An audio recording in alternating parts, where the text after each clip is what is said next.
Hi, welcome to Feed Your Soul. I am Melinda, and you are watching our series on the biblical holidays. This series is designed with followers of Jesus in mind to help us all know about these biblical holidays better than we do. Some of you might be brand new to the concept of biblical holidays or biblical feasts. You may know them as Jewish holidays, but I intend to show you here in this teaching and throughout the whole series that these go beyond feasts for specifically the Jewish people, but belong to our God, our Father. They are His holidays, and they have a value for all of His people. So if you love the Lord, if you love the God of Abraham, Isaac, and Jacob, if you follow Yeshua or Jesus, our Messiah, you will find value in these holidays. And maybe even beyond finding some value, you might see how significant they really are to our walk as believers. So today we are looking at it's like the third of fall feast that comes quickly in this seventh month, the seventh biblical month. We're looking at Sukkot, the Feast of Tabernacles or the Feast of Booths. It's said either way. We celebrated Yom Teruah, and AKA Rosh Hashanah. We then had Yom Kippur, and now here we are at Sukkot, and there is really another holiday that shows up in about 7 days, 8 days, and at the end of Sukkot that we'll talk about later on. Today, we're going to look at this holiday that's all centered around joy and being in community with our King. So let's look at the word Sukkot before we go any further. Sukkot is a plural word. It means something like temporary dwellings or tabernacles or tents. The singular word is sukkah, and it refers, its root word is a word for interwoven boughs. So like branches coming from the structure of this dwelling. It shows up in Leviticus 23:34. It actually shows up a couple of times before that. There are towns named after Sukkot. It's an interesting study that we won't actually get into here. Is Sukkot, the holiday, all about this dwelling place or this time when the people actually came out of Egypt and kind of settled in this city that became to be known as Sukkot? Either way, it's all about communing with our King and being in community, close community with our God. So before we dive into any more about Sukkot specifically and what it means, this word Moedim is just some background to these feast days. So if you've been watching the series, you know about this word, but just in case you're new, this word is the Hebrew word behind the English appointed feasts. Moedim shows up here in Leviticus 23 in kind of the introductory verse. And if you'll notice, Jehovah spoke to Moses, saying, "Speak to the people of Israel and say to them, these are the appointed feasts of Jehovah that you shall proclaim as holy convocations. They are my appointed feasts." So I always like to point that out. What or who does God say these holidays are for? They're His. They are for Him. They're His feasts, and they're His appointments with His people. And the word, their appointed feasts, the word behind that is Moedim. What does Moedim mean? Why is that significant? It actually shows up way early in the Bible in Genesis chapter 1. It is the word for signs. God will hang the signs in the sky to mark seasons. And that word behind seasons there in day 4 in Genesis is the word Moedim. So God is hanging the sun, the moon, the stars, the lights in the sky to mark time, to mark our meeting times with Him. This word Moedim is related to the root word for appointment, an appointment in both space and time. So these are appointments with our King. And I just love that concept. For more on that, check out the playlist on Moedim. It goes through that really systematically and gives you a good introduction to the feasts as a whole. So that's on the biblical holiday playlist. These Moedim, these biblical holidays, why celebrate them? Well, one quick answer in a nutshell is because they tell the story of the gospel. They tell the story of the kingdom of God. They help us remember what God has done. They point to what will happen in the future. And they are appointments with the divine, appointments with our God, and appointments with angels. We see angels showing up all over the place during these feast days. And they are appointed times in which our Messiah came to fulfill the next layer of these holy appointments. They're the best Bible study I've ever done, and they happen every year to give us signposts, touch points, monuments, things to hold on to teach our faith to the next generation. And I'm going to say right up front, I think mainstream Christianity is doing a disservice to us by not including these in our way of life, because they all point to the gospel of the kingdom. So we are in like the third holiday in this month. So we're in the seventh biblical month. The month start in the spring. So it doesn't start in January like the calendar you're probably used to. It's the 10th month on our calendar in the West, but the biblical calendar is in the 7th month, and Sukkot starts on the 15th of that 7th month. So we had Yom Teruah, which started out the month. And some people know that as Rosh Hashanah, but in the Bible, it's called Yom Teruah. And you can see here on the screen just kind of a cheat sheet of what they are talking about in these holidays, but watch the whole videos. The whole teaching series will go more in depth about each of these. But we started the month with Yom Teruah, blowing those shofars. And then 10 days later was Yom Kippur, Yom Kippur. And that was really all about mourning, the mourning of sin, while also having hope in our Messiah and our secure place in his kingdom because of our faith in him. And Sukkot comes next on the 15th, and it is all about the joy of living with the Father in close community, celebrating what was and looking forward to what will be. And then we will do yet one more teaching on in the series, and it'll be on the 8th day, and that is to come. So that'll be coming soon. Leviticus 23 has been like our table of contents, going through the feasts in order, but we didn't start with Sabbath, so we'll actually tack that on at the end, so keep an eye out for that, because in the beginning of this chapter, it's that introductory verse about these being God's feasts, his holy days. Then we hit Sabbath, then all the spring feasts, then it goes into the fall feasts, and here we are at Leviticus 23:33. And it says, Yehovah spoke to Moses, saying, "Speak to the people of Israel. On the 15th day of this 7th month, and for 7 days, is the Feast of Booths to Yehovah. On the first day it shall be a holy convocation. You shall not do any ordinary work. For 7 days you shall present food offerings to Yehovah. On the 8th day you shall hold a holy convocation and present a food offering to Yehovah. It is a solemn assembly. You shall not do any ordinary work." These are appointed feasts, or Moedim, of Yehovah, which you shall proclaim as times of holy convocation for presenting to Yehovah food offerings, burnt offerings and grain offerings, sacrifices and drink offerings, each on its proper day, besides Yehovah's Sabbaths, and besides your gifts, and besides all your vow offerings, and besides your free will offerings, which you give to Yehovah.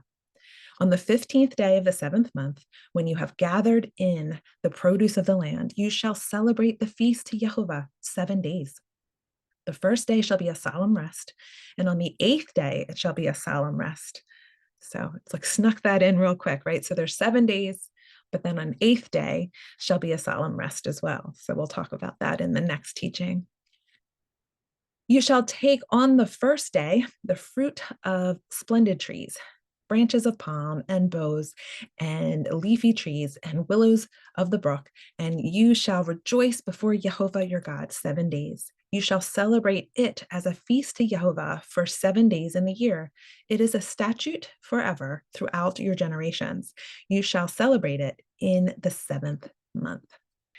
You shall dwell in booths for 7 days. All native Israelites shall dwell in booths, that your generations may know that I made the people of Israel dwell in booths when I brought them out of the land of Egypt. I am Jehovah your God. Thus Moses declared to all the people of Israel the appointed feasts of Jehovah. So we see this show up in Exodus 23 as well. 3 times in the year, you shall keep a feast to me. So these are all, there's more than 3 feasts in the year, but 3 times, these are the ones that Israel was called to travel to the temple for. You shall keep the feast of unleavened bread as I commanded you. You shall eat the unleavened bread for 7 days at the appointed time in the month of Aviv. That's the first month in the spring. For in it you came out of Egypt. None shall appear before me empty-handed. You shall keep the feast of harvest of the first fruits of your labor of what you sow in the field. That is the feast that many Christians know as Pentecost, but it is Shavuot, Feast of Weeks, that happens late spring, sometimes very early summer. You shall keep the feast of ingathering at the end of the year, when you gather in from the field the fruit of your labor. 3 times in a year shall all your males appear before Jehovah your God. So 3 times a year, it was commanded to come in person to celebrate these major traveling holidays. Numbers 29 gives us a little bit more about Sukkot, or Feast of Tabernacles. On the 15th day of the 7th month, you are to hold a sacred assembly. You must not do any regular work, and you shall observe a feast to Jehovah for 7 days. As a pleasing aroma to Jehovah, you are to present an offering made by fire, a burnt offering of 13 young bulls, 2 rams, 14 male lambs, a year old, all unblemished, along with the grain offering of 3/10 of an ephah of fine flour mixed with oil, with each of the 13 bulls, 2/10 of an ephah with each of the 2 rams, and the 10th of an ephah with each of the 14 lambs, including 1 male goat as a sin offering, in addition to the regular burnt offering with its grain offering and drink offerings. Then it goes on in kind of descending order. For the second day, it says the same thing. You are to present 12 young bulls. And then on the third day, we have 11, and it goes down from there. Verse 39, you are to present these offerings to Jehovah at your appointed times, in addition to your vow and free will offerings, whether burnt offerings, grain offerings, drink offerings, or peace offerings. So Moses spoke all this to the Israelites, just as Jehovah had commanded him. So I cut out some verses there because it's slightly repetitive, but I think you get the gist. I always say go and read the passages in full if we don't read them in full, because context is important. But the difference is, you'll see there, as like each of the 7 days progressed, there was one less bull to be sacrificed. And here we are in Deuteronomy 16. You are to celebrate the Feast of Tabernacles for 7 days after you have gathered the produce of your threshing floor and your winepress. And you shall rejoice in your feast, you, your sons and daughters, your men servants and maid servants, and the Levite, as well as the foreigner and the fatherless and the widows among you. For 7 days you shall celebrate a feast to Jehovah your God in the place he will choose, because Jehovah your God will bless you in all your produce and in all the work of your hands, so that your joy may be complete. 3 times a year, all your men are to appear before Jehovah your God in the place he will choose. That winds up being Jerusalem at the temple, but that's not established here yet. At the Feast of Unleavened Bread, the Feast of Weeks, and the Feast of Tabernacles. No one should appear before Jehovah empty-handed. Everyone must appear with a gift as he is able, according to the blessing Jehovah your God has given you. So that's where the Feast of Sukkot shows up in the Torah, in the first 5 books of the Bible. It's really the major places that give us the directions, the directives about Sukkot. But we do see Sukkot show up in the book of Jubilees. If you're not new here, you've heard about the book of Jubilees really all through this study. We've been reading this extra biblical book that is really rich with context and information. Some people have their doubts about the validity of the timing of Jubilees. Some people place the dating kind of 200 BC-ish, but the book itself claims to be a revelation from the angel to Moses on the mountain, on Mount Sinai. And it is this first person account of the angels and what they have been doing all through like the timing of the book of Genesis. And we see some insight from that book about the origin of these feasts of the Lord. And really, they're telling us that they're not brand new to the nation of Israel. It's not like when they were established or invented, that these Moedim, these appointments with our king, have existed for all time. And they first were actually celebrated in heaven. So it's a neat idea. And I'm not going to stake any claims about what you should believe about the Book of Jubilees, except to really understand that this literature this extra biblical literature was around and circulating before the New Testament was written. So it would have informed anybody who wrote, all of the authors of the New Testament. And there are some cool connections made to some of these books in the New Testament as well. So we pick up Jubilee 16 here as these angels are coming back. Sarah is with child. They are now telling Abraham it is through this child that the nation of that the promised nation will come. You know, Abraham was already promised offspring as numerous as the sand and the stars in the sky. And the angels were reiterating to Abraham, although you had a child, you had Ishmael, that's not who the promised nation is going to come through. It's going to come through Isaac. And at this point, Abraham begins to worship. He builds an altar to Jehovah, and he celebrates this festival of joy in this month for 7 days. So he built tents for himself and for his servants on this festival, and he was the first to celebrate the Feast of Tabernacles on earth. I'm not reading word for word, but we'll pick up here in Jubilees 16:22. During these 7 days, he brought burnt offerings to Yah, which is like that poetic name for Jehovah, each day to the altar, consisting of 2 oxen, 2 rams, 7 sheep, 1 male goat, for a sin offering, that he might atone thereby for himself and his offspring, right?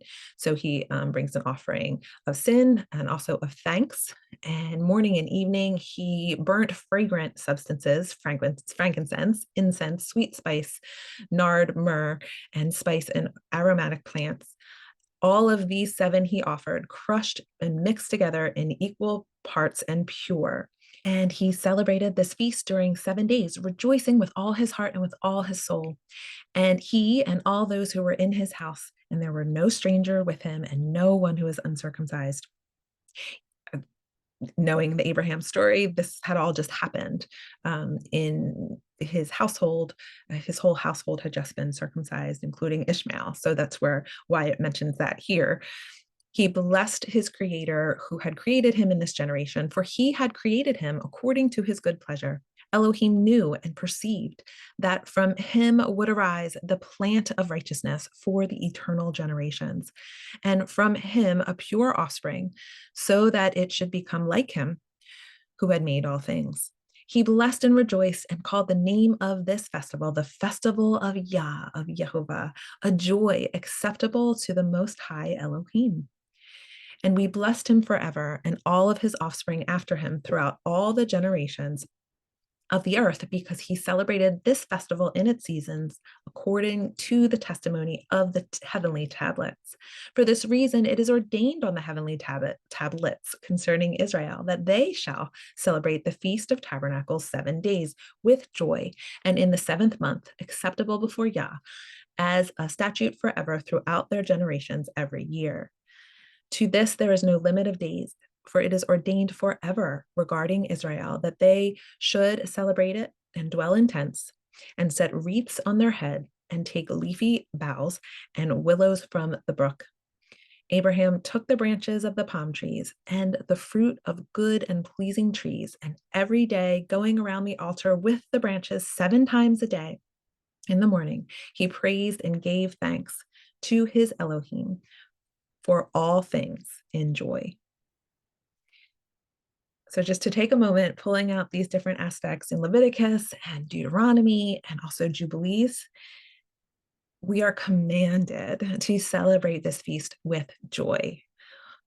I can't think of another commandment that I like better than being told by our God that we need to celebrate in joy. We are told to be joyful, altogether joyful, rejoicing with our heart and our soul. That is what this feast is all about. And we can connect it back to the freedom that Israel was experiencing in the desert with their God. They've come out of slavery. They are now tabernacling with their God around the Mishkan, around the tabernacle, in close community with their God. Or we can take it all the way back to Abraham and how he was celebrating the promise coming true, that he had been promised an heir, he had been promised that nations would come from him. And he was finally told by the angels that this, in fact, is the promised son. He celebrated this day for 7 days.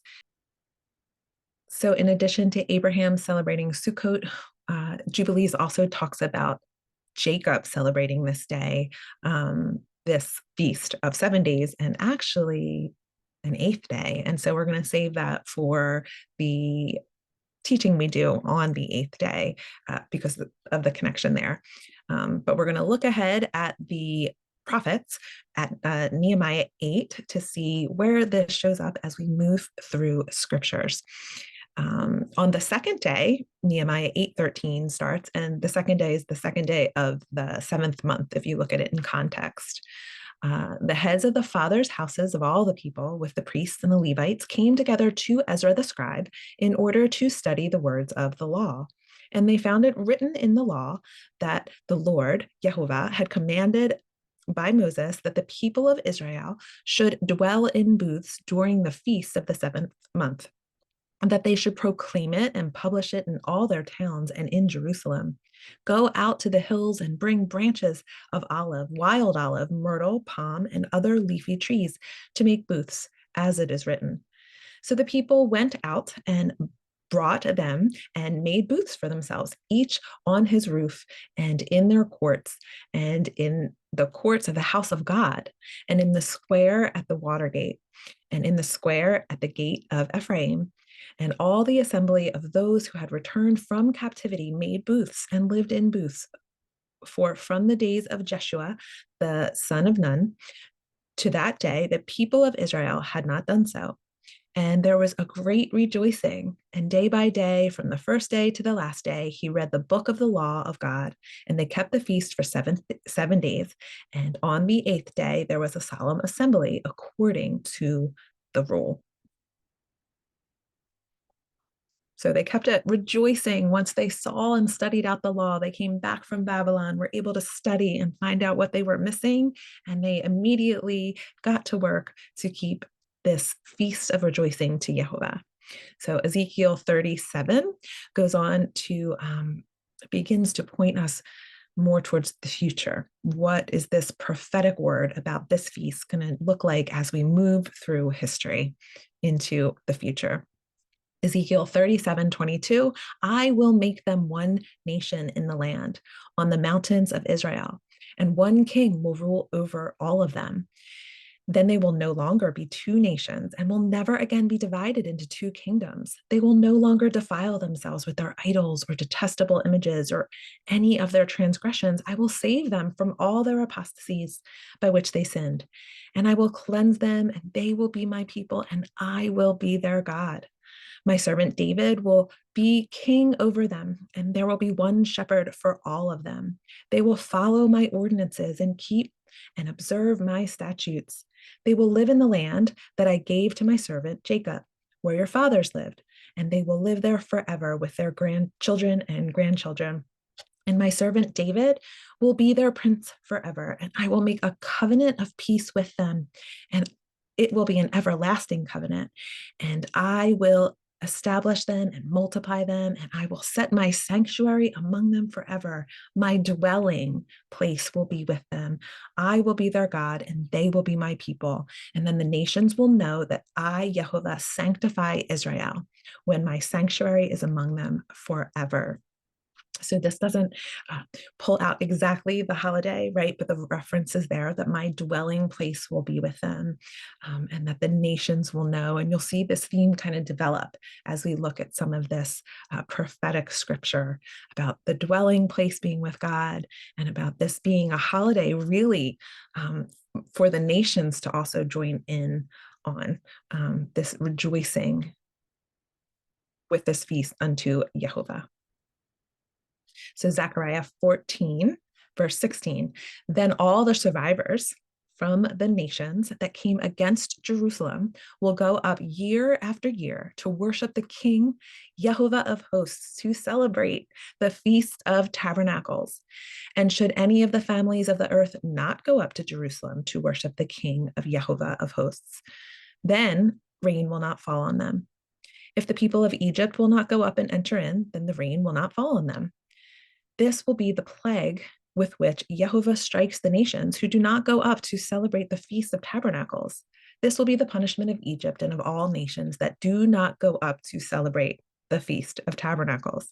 On that day, holy to the Lord, holy to Yehovah, will be inscribed on the bells of the horses and on the cooking pots, and in the house of Yehovah, it will be like the sprinkling of bowls before the altar. Indeed, every pot in Jerusalem and Judah will be holy to Yehovah of hosts, and all who sacrifice will come and take some pots and cook in them. And on that day, there will no longer be a Canaanite in the house of Yehovah of hosts. So, pretty clear prophetic scripture, and I don't know if you caught it here in this passage, but apparently the nations are to come up and to celebrate what? The Feast of Tabernacles. So even in the end times, even as the New Jerusalem is here on earth and God is establishing his kingdom, heaven has come to earth, the nations, those who aren't inside that New Jerusalem, they're still to come up and celebrate this feast of joy unto Yehovah.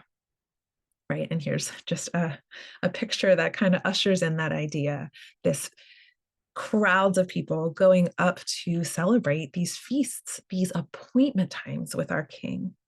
And I love this idea that really kind of, I first kind of got the idea when I read the book of Jubilees, that these holidays have been around forever, right? They were celebrated in heaven. They predate the existence of the earth. They were specific times on God's calendar where for whatever reason, they're special to him. And it's beyond what I can understand, but I want to be a part of the days that are special to my Creator. So I think it's a pretty cool connection. But we want to move from the Hebraic scriptures, the Old Testaments, we looking at the Tanakh, the Torah, the writings, and the script, and the Torah, the writings, and the prophets, and look in here at the New Testament. This verse is very well known to most Christians. John 1, in the beginning was the Word, and the Word was with God, and the Word was God. He was with God in the beginning. Through him, all things were made, and without him, nothing was made that has been made. In him was life, and that life was the light of men. The light shines in the darkness, and the darkness has not overcome it. Jumping to 14, the Word became flesh and made his dwelling among us. We have seen his glory, and the glory of the one and only Son from the Father, full of grace and truth. There's this very significant connection of our Yeshua, our Messiah, our Emmanuel, our God with us, and him making his dwelling place with men. God really making his dwelling place with people in a way through Yeshua. And so I didn't want to do a video on Sukkot without touching on this idea of the birth of Yeshua. So there are many people who actually believe this is the time period in which Jesus was born, that he if you do the dating and if you relate it to the service of the priesthood and relate it to Zechariah and the birth of John the Baptist, who would be Jesus's cousin, people believe that you can find the dating that way, and that puts Yeshua being born right in the midst of the fall holidays, possibly on Sukkot, which is it's beautiful imagery, right? The Word made flesh and he dwelt among us, and I love it. I am saying this is a theory because it's not really proven. Some people really like to hold on to this in light of the dating of the priesthood. I'm not convinced. I've actually recently shared an idea that kind of popped out to me in scripture about this pattern that we see when Isaac was born.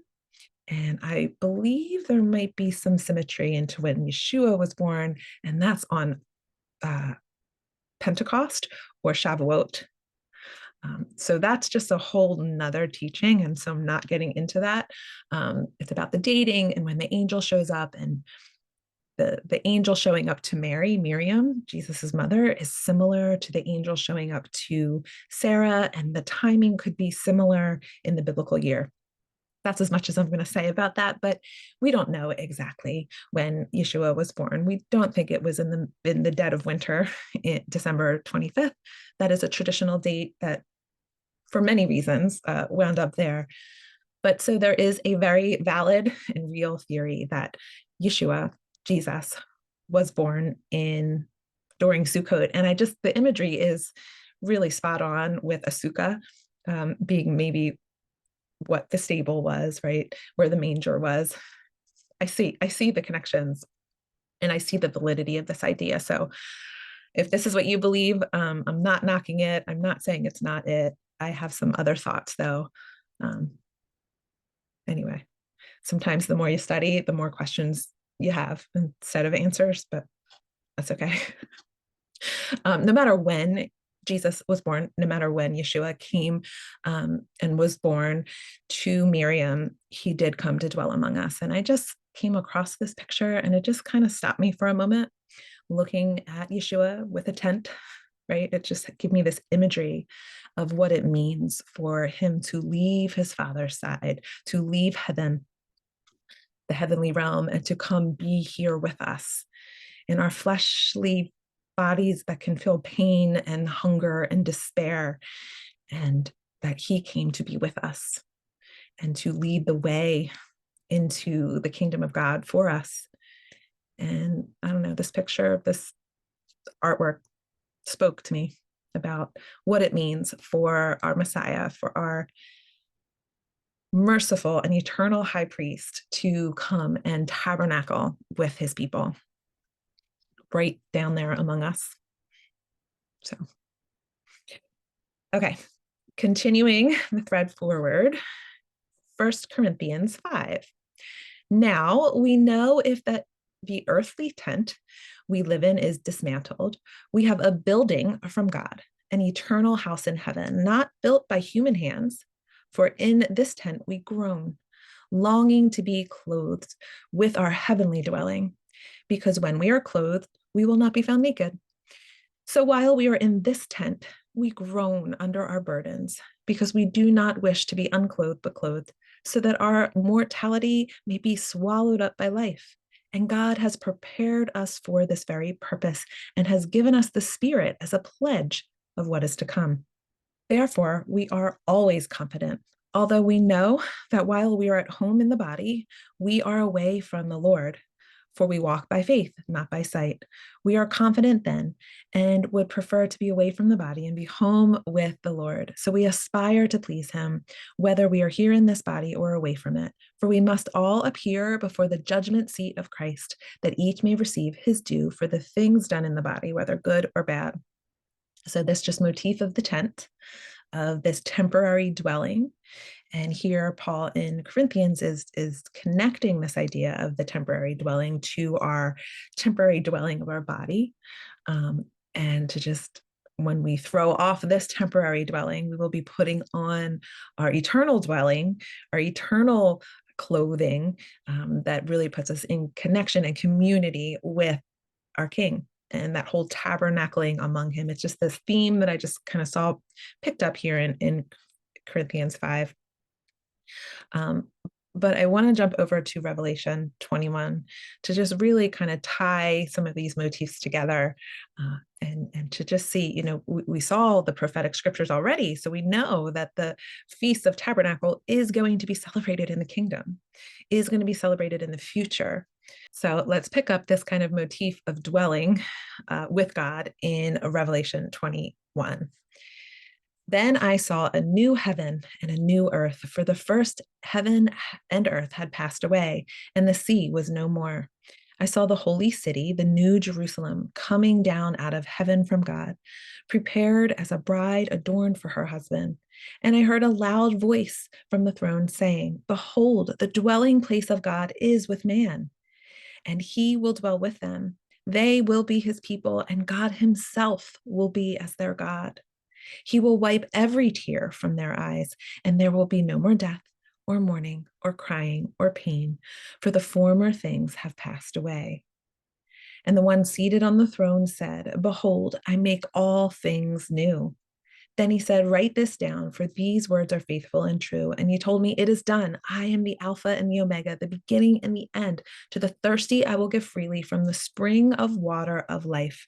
The one who overcomes will inherit all things, and I will be his God, and he will be my son."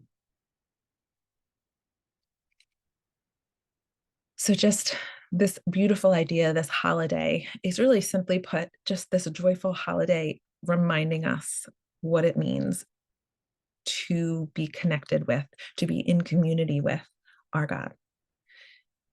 The tabernacling among us, the dwelling in our midst, the thinking back to what it must have been like in the garden, to walk along in the cool of the evening with our Creator, to just have that connection, to be in community with our God in a way that is different than it is right now on earth, right? It was different in the garden. It was different when the tabernacle, the Mishkan, was on the earth and Israel was camped around it. The presence of God was different then. And we know that we have the presence of God in the gift of our Messiah, in the gift of Yeshua. And we know that that presence remains in the form of the Holy Spirit, that Yeshua's spirit that he left us. And we know, and with joy, we can celebrate looking forward to the future when we will live in community with our God again. And so there's just such a beautiful imagery, such a beautiful prophetic messages in these holidays. And again, like I said before, it's about looking back to what has happened and what has been done, looking forward to what will happen in the future. So it's not like these feasts are done and they don't mean anything anymore, because Jesus has come. He has come to add a layer of meaning to these holidays. And guess what? All of this prophecy and prophetic beauty is not done yet, right? We have the future kingdom come, this millennial reign, this heaven, this new Jerusalem. We have that to look forward to. And that's what the prophets are speaking of.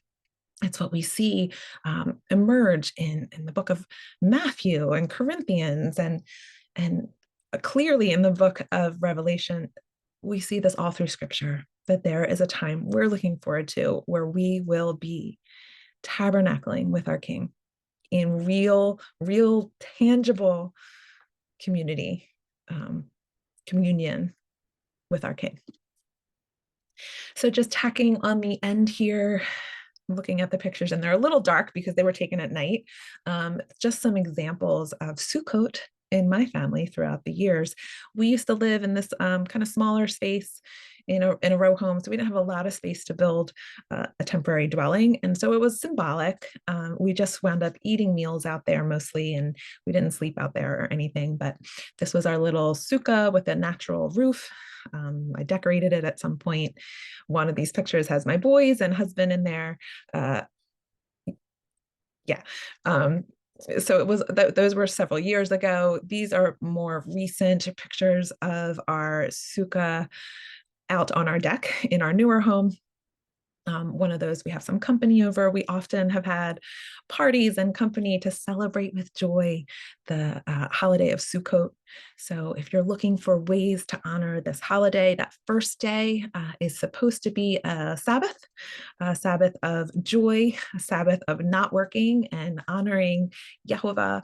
Um, and depending on what calendar you keep, and I say that a lot because I don't want to pigeonhole anyone to one calendar, because really it's whatever community you're connected to, people are keeping the feasts all slightly different this year. The rabbinical calendar, the one that Israel uses currently officially, if you Google it, tomorrow, Thursday, is the first day of Sukkot.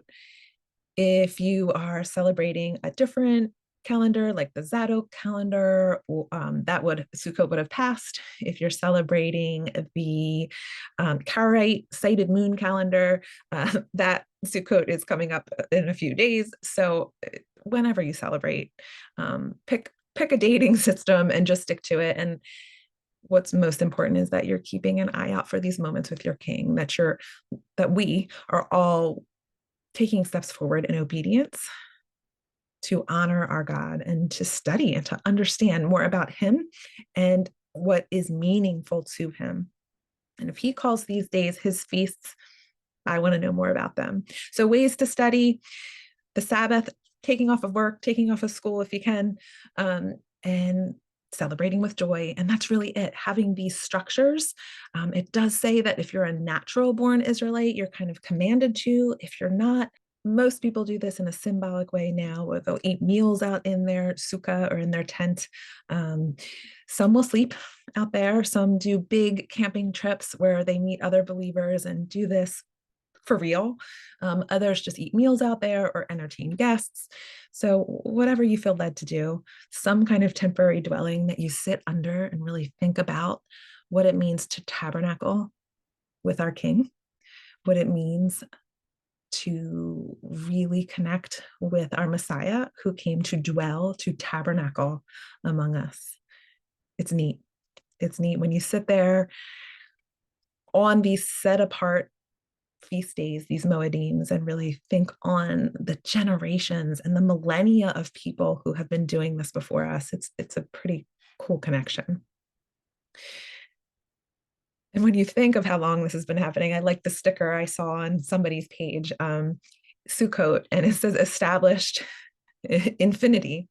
And I think that's really cool. It's been here forever. It's been part of God's calendar for as long as there's been a calendar. And again, if these are important to our King, they're important to me. So tell me what you think. This was my kind of short teaching on Sukkot. We are going to pick up another video in the series to talk just about that last great eighth day, which is like part of Sukkot, but it isn't. It's something else. So do you have questions about the biblical holidays? Have you kept them in your household? If you do, would you share a little bit about how you keep any of these feasts? I'd love to hear your stories. Comment, like this video if you don't mind, and follow the channel if you're new here. All of the interaction does help the channel grow. And share this if this was useful to you or edifying. And let's help other believers in Yeshua, other believers in Jesus, understand the beauty and the blessing of these biblical holidays. Okay, thanks for being here. Keep an eye out for, we have just one more Torah portion this year. It should be out as soon as possible, at the very end of Deuteronomy. And we'll look at the beginning of Joshua together, and then together we will open up and start all over again in the book of Genesis. It's kind of my favorite portion because we like end and start again. So keep an eye out for that video. And also the 8th great day video to wrap up the biblical holiday series. Okay, so Shabbat Shalom if you are watching this on the feast day, the Sabbath day, or any Sabbath. If not, have a beautiful week and enjoy your holiday whenever you decide to keep it. And again, ask questions. Let's get this discussion going, because questions are how we learn. And if I missed something or got something wrong, you're always welcome to put it in the comments and we can talk about it there. All right. Thank you for being here. I will see you next time.